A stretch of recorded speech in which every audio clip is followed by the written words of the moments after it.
Good morning, everyone.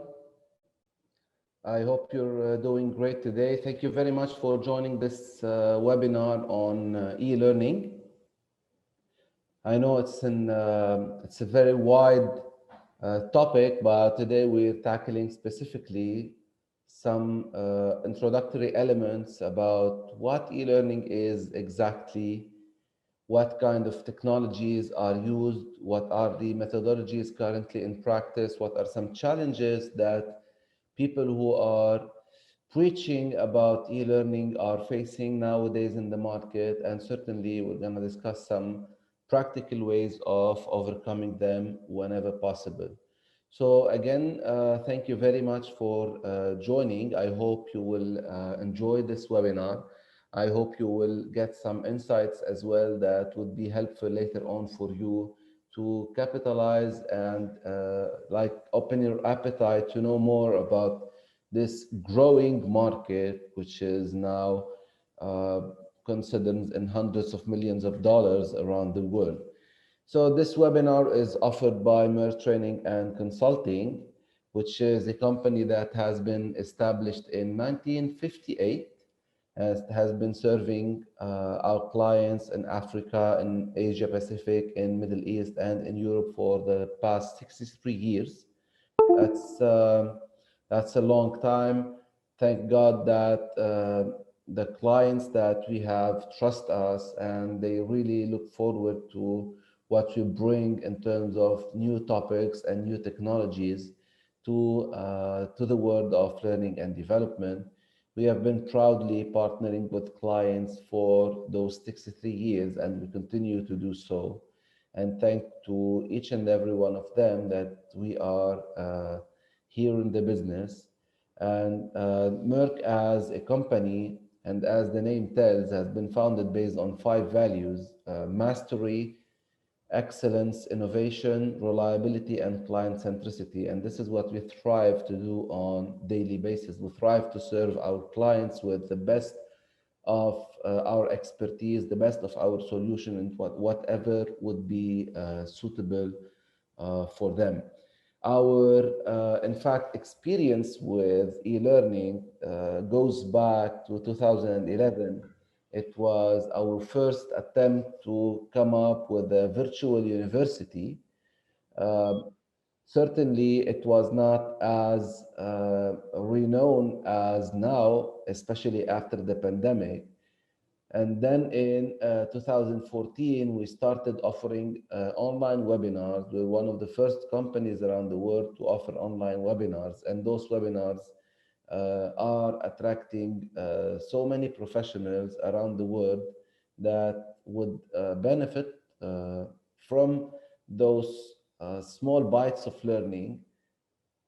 And finally, in 2019, we launched our strategy to diversify the delivery method of our courses to encompass learning through technology without the need for physical attendance face-to-face for participants. It was before the pandemic, and thank God that made us a little bit more ready to thrive on that challenge and survive a market that can be called, at least the least thing we can say about this market is very, very challenging.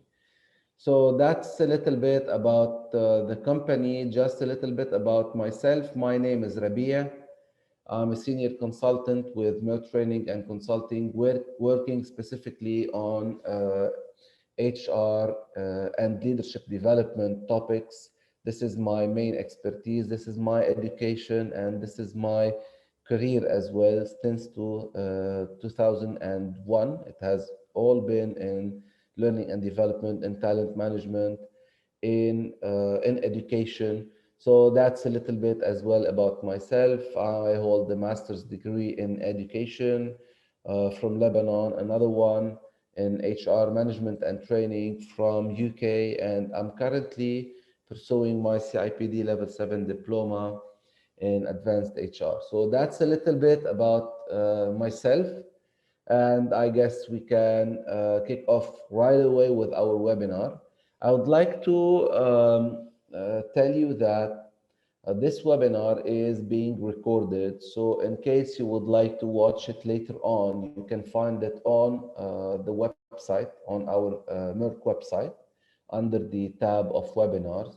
And you can also follow us on the YouTube channel, so you can get notifications whenever this webinar is shared publicly, and you can access it, or you can rewind it and maybe review some of the points that you'd like to go back to. So that's a little bit of an introduction. Please feel free at any point in time to pop in a question on the chat, or open up your mic and share a question. I would be very happy to answer it whenever certainly I have the answers for that. So our webinar today is about e-learning, and it has become somehow a very famous word, a very common word that everyone in the learning and development uses it. Some people would use it with lots of enthusiasm. Some people would use it with some suspicions around its effectiveness. In fact, surprisingly enough, a couple of weeks back, I was reading an article from Oxford stating that at early ages, the online schooling honestly was not really effective. And this is due to so many reasons. The age is mainly one of them. So we are at a very turning point where this topic of e-learning brings lots of contradictions, brings lots of arguments regarding its effectiveness, and regarding whether this is here to stay, or is it a substitute on the long run for the classroom. And we honestly need to know that e-learning itself is not something new. So it has been used for so many years, for very long time. And so many students around the world have achieved their academic attainment through the learning technology without the need of attending classes face to face. However, we also know that very few ministries of education have accredited those achievements or those attainments. And like many countries, if you hold a PhD that you have acquired online, they will not allow you to teach in universities. If you go and apply for a certain work, some universities that offer e-learning are not accredited in certain countries. So yet and again, learning brings to the table more paradoxical topics and more lively discussions on its importance and its effectiveness. But honestly, learning, especially in the corporate world, has always been paradoxical. When you are a learning and development professional, you are always faced with a question on whether this learning is beneficial or not, on whether this investment is worth or not. And as you can see, uh, learning is a very wide topic. It can be very formal, it can be very informal, it can happen by design, it can happen by surprise, and it can happen by practice, it can happen by chance. So e-learning or not, learning is always a very interesting topic to think about. Today, we focus on the mode of learning that relies solely on technologies. So to define e-learning is a kind of learning that utilizes electronic technologies that allows access to students to educational curricula which happen outside the traditional classroom.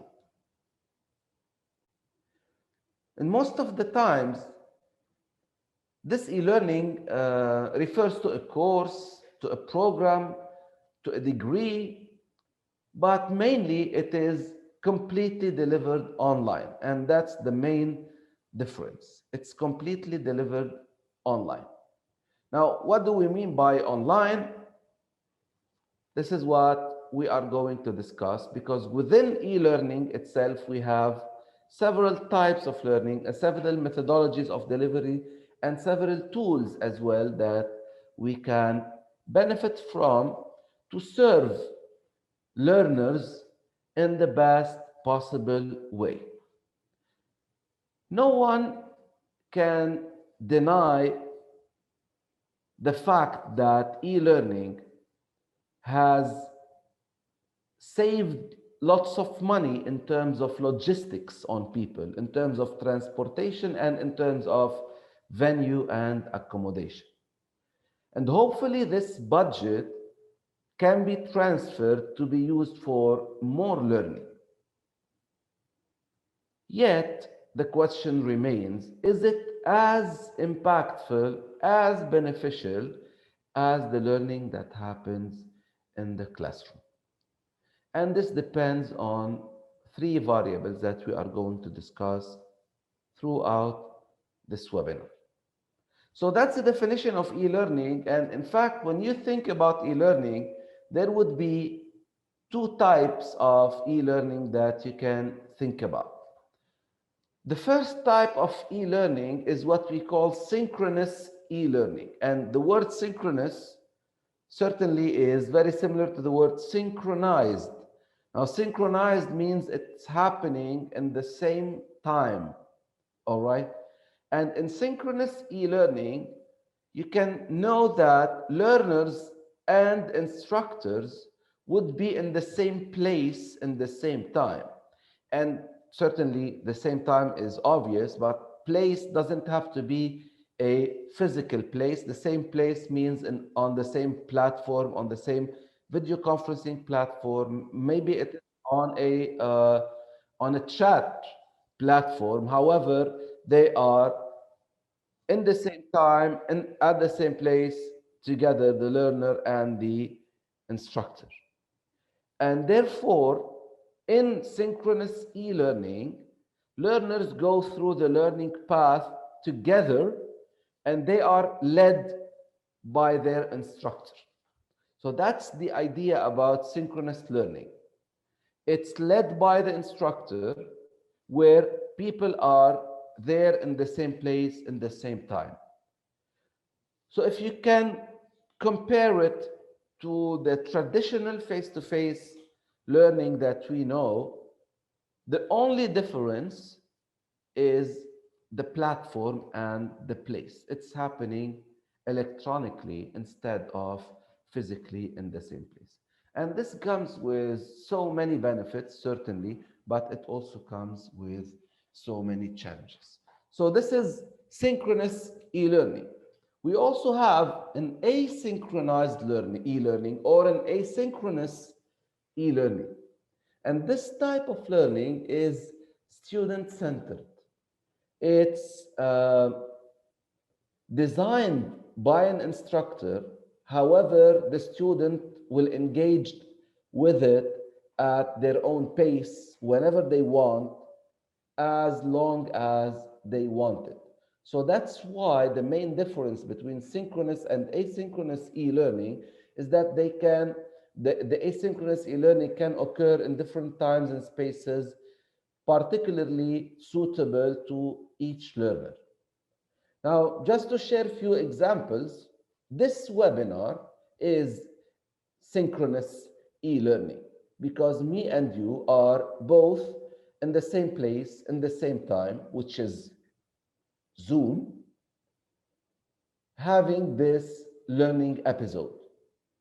While if you are watching a series of pre-recorded videos each of you at their own pace, someone at their lunch break, another person is watching them in the morning while they are driving to work, some others are watching them while they are exercising on the treadmill. That would be asynchronized because everyone is watching as their own pace.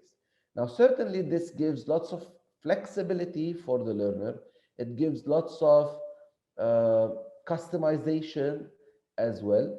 But just like synchronized learning, it comes with benefits and challenges. So now since we have defined synchronous and asynchronous e-learning, we should go to the kind of learning that mixes both, which is famously called blended e-learning. So what is blended e-learning is a mix of synchronous and asynchronous e-learning episodes. So imagine the following. You would like to register to a training program or to an executive education program in a university or with a training institute. If they send you in the beginning some reading material to do before the course, this is an asynchronous e-learning. It was sent by email, so obviously using technology. And every student, although they are attending the same course, are in fact reading at their own pace on their own time freely. So this part of the learning journey is asynchronous. However, the course design will inform you that there would be a live discussion with the tutor on that specific date on a certain topic. So if you are studying finance, maybe there would be some introduction about P&L statements, and the teacher decides that if students are not really familiar with finance, maybe by only reading the material, it will not be enough to understand and grasp the main ideas, and therefore they will not achieve the learning objective. That's why he would like to be with them in the same place and the same time, making sure that he, with the students, are reaching the learning objectives. And then after this live online course happening on WebEx, on Microsoft Teams, on Zoom, on any video conferencing platform, after that, there would be an assignment where students will have to analyze a profit and loss statement, a P&L statement,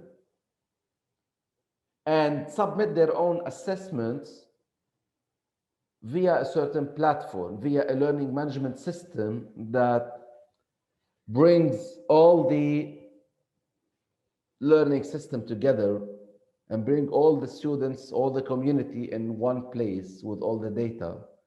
Then this chunk, which is the assignment, is asynchronous because again, although it has a deadline, but everyone is doing it at their own pace, at their own time. So this is what we call a blended e-learning, where you can mix both types of learning, synchronous and asynchronous, in order to come up with a learning journey or a series of learning episodes. So this is what blended e-learning is. And it's very important to focus on these definitions because people use it here and there without really knowing what they mean. So it's very important to unify those definitions in our discussion in this learning and development community so we can communicate better and move forward faster in terms of how we use these concepts later on in the corporate environment. Having have been done with the definition, I'd like to shed the lights on some of the benefits and limitations of e-learning based on some CIPD reports that have been released in 2020. And this is a chart that shows you the activities that have been adopted by companies based on whether those learning activities were entirely face-to-face, a blend of face-to-face and online or digital learning, or entirely online using digital methods. And by looking at the graph, it's very important to note three main points. The first one is that 47% of companies are still delivering less than 20% of their learning entirely online, which tells you that uh, there is low level of adoption of e-learning by companies. Now, the second finding, which is as important, is that 40%, 44% of companies are delivering more than 60% of their e-learning, of their learning on face-to-face basis.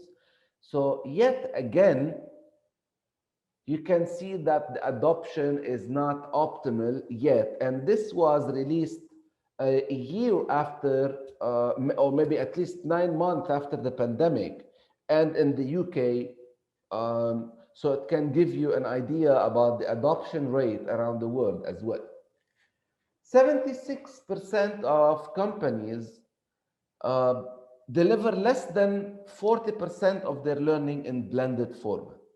And that would also give us an insight that few companies only are bringing the best of both worlds of face-to-face and digital together to benefit the learner and benefit the organization.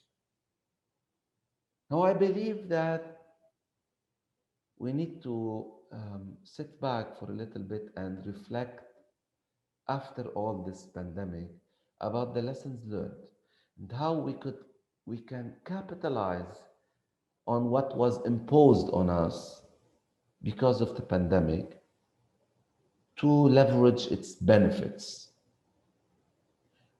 I could really tell you that I've reached clients on the other end of the world because of the availability of the online learning. I've built true learning partnerships. It was not a substitute for face to face. No, it was a complementary tool that leverages learning altogether, whether it happened on face-to-face basis or an online or a blend altogether. And we will see later on, and this would depend mainly on three factors: the technology that you have, the security that you can allow, and mainly the learners that you target in the learning itself. So some more facts about the adoption of, uh, of e-learning or of learning methods in general.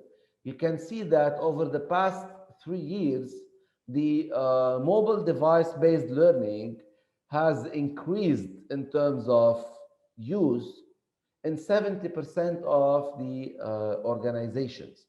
While if you look down on the almost by the bottom of this chart, you would see that off-the-job instructor-led training uh, has decreased in 25% of the companies, and it remained the same in 47% of the companies, and it has increased in 28. So, looking at this graph, you can tell that people are still in need of face-to-face learning. Now, why is that? Could it be because the e-learning is not done properly? Could it be because they have a resistance to change? Could it be because they didn't have a marvelous experience on e-learning before? These questions are very important because this is how you can benefit from e-learning. Uh, 5 years ago, before the pandemic, I got a call from my chief HR officer uh, asking me whether we should purchase a corporate subscription on LinkedIn Learning, on the pre-recorded library of videos. And my answer was a definite no. And he said that, you know, Rabia, it's very cheap compared to the face-to-face money that we are paying. But the main question was, are learners ready? And you can tell by the reports that you generate from your learning management system on the appetite for your users for e-learning. So the point is, do you have participants, do you have learners that are ready for that? That's the main question. It's not about the activity, because you don't want to invest even a dollar, even a dime on a non-performing solution, regardless whether it was in learning or in any other thing. So we're still there thinking about how to bring the best of both worlds together. And we could do that. In the past year and a half, I have had some very successful blended e-learning journeys with clients in GCC, insurance companies, banks, government sector, pharmaceutical companies, and their feedback was unanimously, we never expected an online learning to be as interactive, as enjoyable, and we are looking forward to more of this to come. Now, certainly, the Merk way in e-learning is not a one-way like the webinar, but in the webinar, we'd like to share as much information as we can, and that's why we make it mainly on the one-way front. However, again, please, at any point in time, if you feel like asking any questions or sharing any ideas, please feel free to do so once again. Um, I would also give some time by the end of this discussion for your Q&A, your questions and answers. So that would be a good opportunity as well. So as you can see from the studies that the adoption rate is not really yet optimal. However, let's consider the tools that people are using nowadays and how we can make this adoption more feasible. Certainly, the most commonly used tool for e-learning is those virtual classrooms, are those video conferencing platforms like Zoom, like WebEx, like Microsoft Teams, that allow people to meet virtually. And then those platforms have been transformed to serve as virtual classrooms. But they are mainly video conferencing tools. They were not meant, and in fact, I'm sure some of you are aware that Microsoft Teams they have introduced breakout rooms only a month or two ago, while Zoom had it like 2 years back.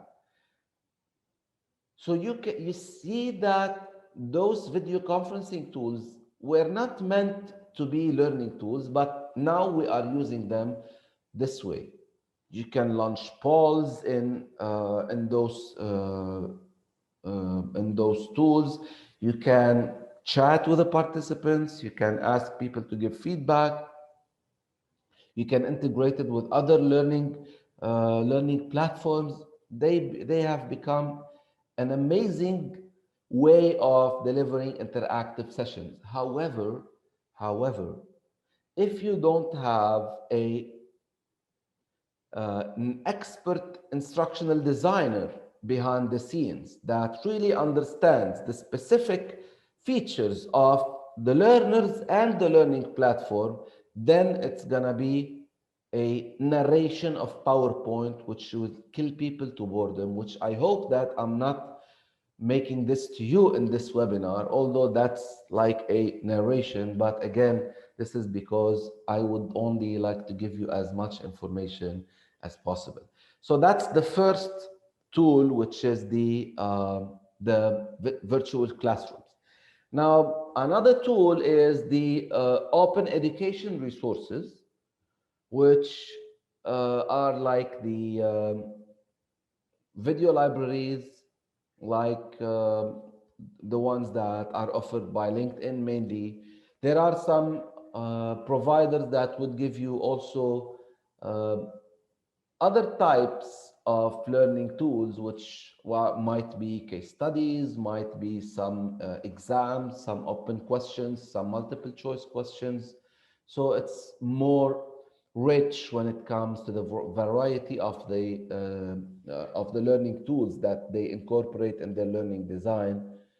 But then again, this is an asynchronous e-learning method. The third tool is online education programs, which are mainly like the ones that we offer in Merk, which can be face-to-face, can be asynchronous, and can be blended. And mainly, uh, we can see a rise in the market on the demand for the blended e-learning method, where you can really integrate the best of synchronous and asynchronous together for the benefit of the learning and the organization. And the final and the most comprehensive e-learning tool is a learning management system.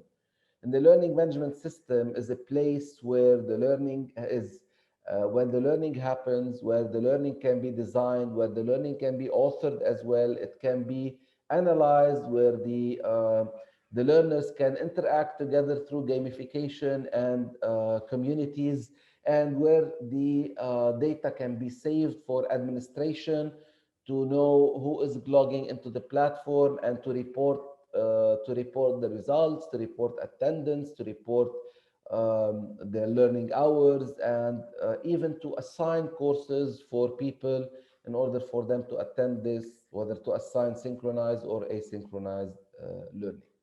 So these are the mainly the four e-learning tools that are now uh, on top of the table when it comes to what people are using to encourage e-learning in their organizations, and everyone uses them depending on their needs, certainly. Now, however, before venturing into an e-learning model of delivery, the most important thing that I would like to share with you is the following.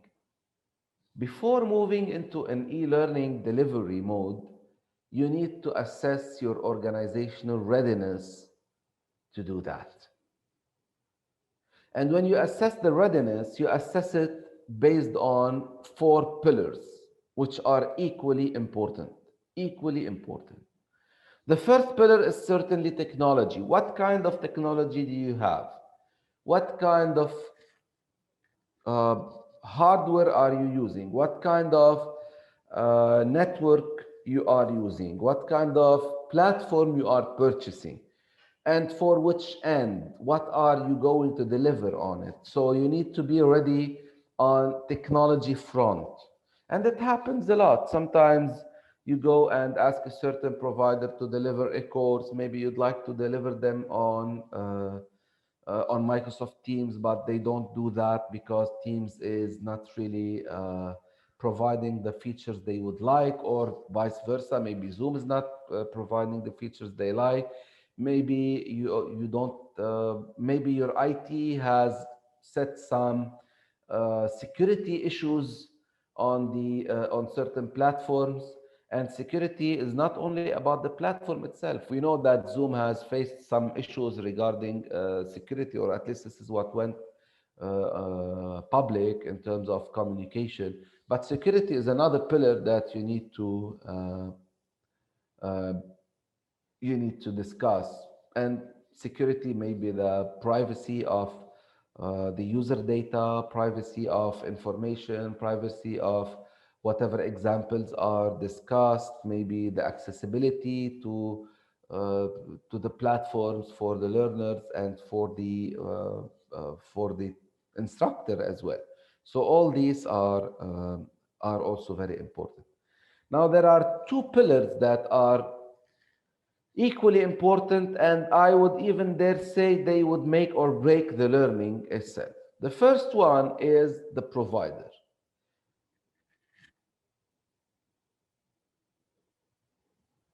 Are you dealing with a provider that has the expertise to deliver blended e-learning methods? Do they have their own standard of delivery? Do they have their own manual of quality based on which they deliver?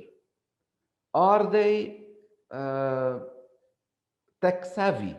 Do they really know their thing when it comes to this blend? Sometimes, like for example, you can see uh, some would really rely on uh, very practical and user-friendly platform to collect data, to launch questionnaires, to launch polls, and some others would do it very basically. Now that would make lots of difference when it comes to the user experience. And it's very important to have a provider that can solidly provide a successful solution. Because if you have resistance, you cannot afford even 10% unsuccessful attempt, because this means that you will not have another chance of delivering e-learning later on. And on top of all this comes and the most important and the most critical element of readiness, which is the learner readiness, which unfortunately, if you do not have, then you are not really recommended to go into e-learning. Because if the learner is not ready, they will not commit. And when they do not commit, then all of this is unfortunately going to be uh, a wasted effort, which is very sad. So that's why there are strategies to prepare learners to adopt e-learning as a methodology. And all these four elements are very important. And in fact, they relate much to some questions that we at Merck have received from so many clients in the beginning. And we had to do lots of work to increase the adoption rate. And thank God, successfully, we have delivered in 2020 around 1,200 days of e-learning, synchronized e-learning, that were very successful, thank God. And it was uh, it was because the systems and the standards and the training, the rigorousness of delivery that we have gone through before we launch, it was very serious and very thought out. So some of the questions that I would like to share with you as well by the end of this webinar are the questions that I personally received from my clients and my colleagues as well. Would it work? Is this a viable solution? And I can assure you that it's a very viable solution should your readiness be there. Would participants take it seriously? And that's another thing that you need to reflect upon. Um, I've had few examples of um, not too serious participants. I had participants taking courses while they are driving. I have participants that joined a course while having a coffee in Starbucks just for the time. I'm not saying that attending a course from Starbucks is not good. I'm saying that the behavior was not serious, and some people would join and they turn off their cameras, and then you never know whether they are there or not. Yes, that's for sure. And this can be dealt with as well. There are strategies to deal with this. Another question that many clients ask is very valid, in fact, and it is, shouldn't the e-learning be cheaper than the face-to-face? And here, really, it depends. And this is what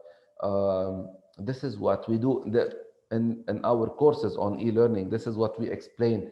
We explain the the budgeting of e-learning itself and how it happens just to validate and justify the the the fees sometimes for the course itself. Um, some of the clients, especially those who think that e-learning is only about recorded videos, they would come and ask on the availability of the languages of these courses. Again, this is a very valid question because you don't want to provide learners in learning in a language that is not suitable for them. And finally, there are many questions regarding the culture itself, like a very important discussion that we went through in the beginning of the pandemic when we started delivering via Zoom was whether we should set as a mandate that participants should open up the cameras, and we ended up saying no, end up saying that this would be culturally unacceptable in most of the cases, at least in the GCC region. So that's why all these are questions for reflection, and certainly there are so many answers, and you can certainly find those answers if you would like by joining our courses that we are launching very soon, and some of them are specifically targeting e-learning methodologies. So as you can see, in the next couple of months, we are offering very interesting topics that I would like to share with you. Should you be interested in attending a full detailed practical course on e-learning, like for example, in May, we have a train the virtual trainer program, which is how to design and deliver instructor-led successful training that would be as impactful as in the classroom. Certainly, you have courses on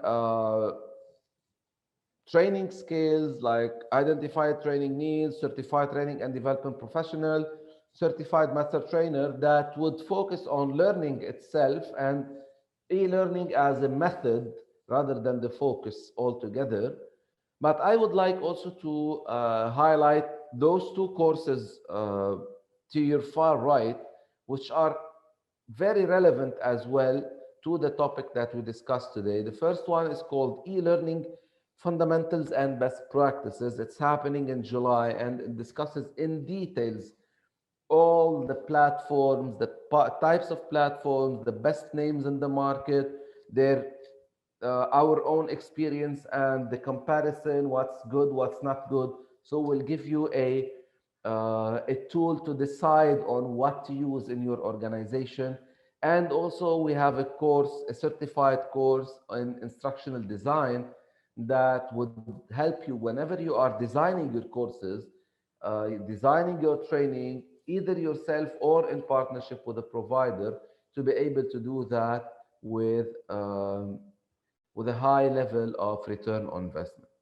So with that being said, we get to the end of this webinar. I hope it was beneficial. You got some insights out of it. And I would allow for the rest of the time for your questions. If you have any question that you would like to ask before we wrap up for the day. So please, if you have any question in mind, go ahead and do that.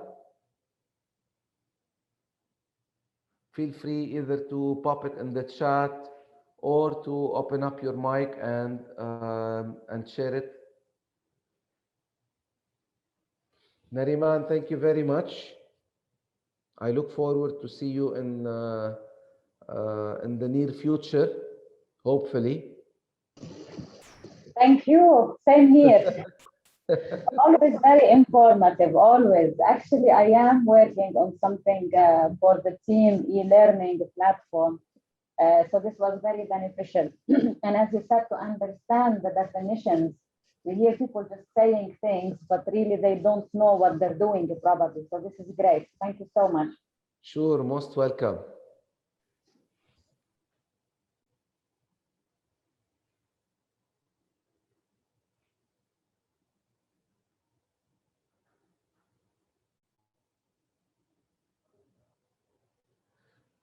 All right, so it seems that no one has questions. However, please, if you would like to, oh, Ala, no, thanks. I just wanted to know more about the. Yeah, sure.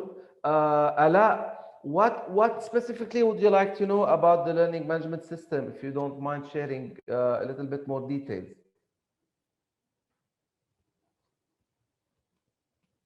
So I'll wait for your input on the chat if you'd like to.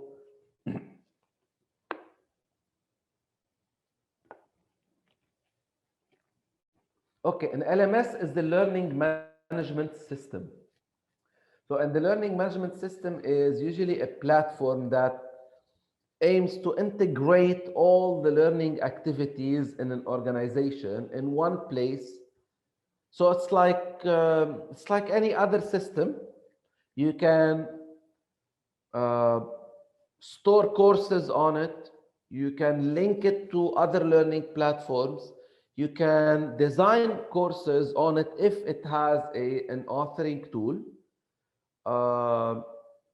You can also assign courses to the two participants. So let's say you work in not like personal development plans. It's like so.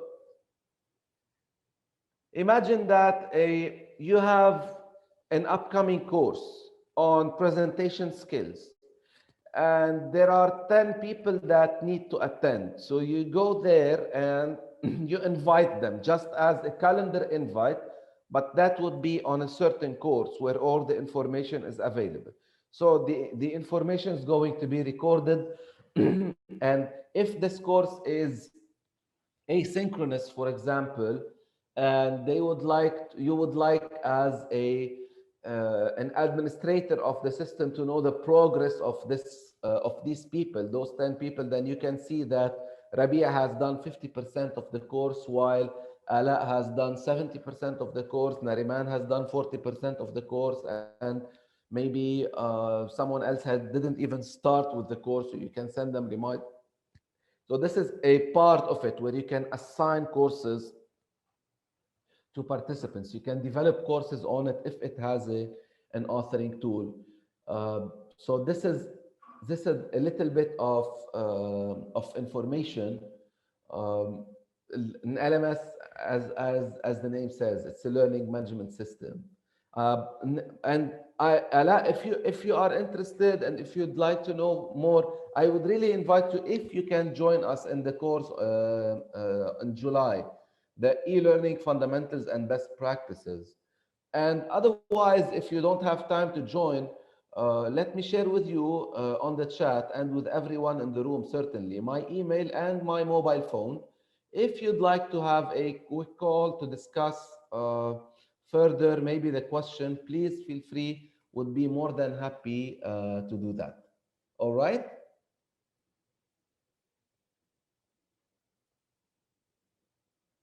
Sure, it's my pleasure.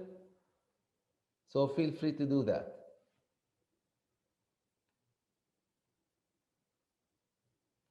Alan is asking as well on whether you get the slides of the webinars.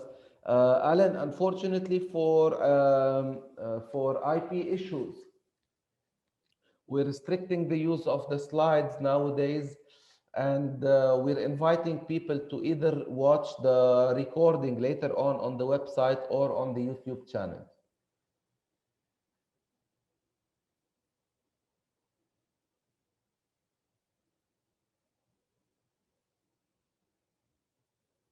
Sure, most welcome.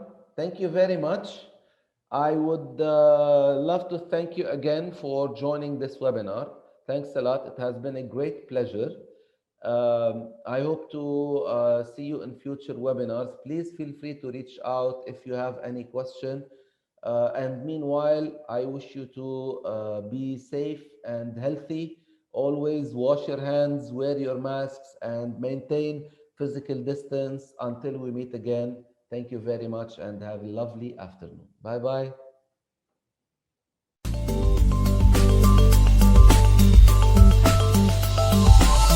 Merk.com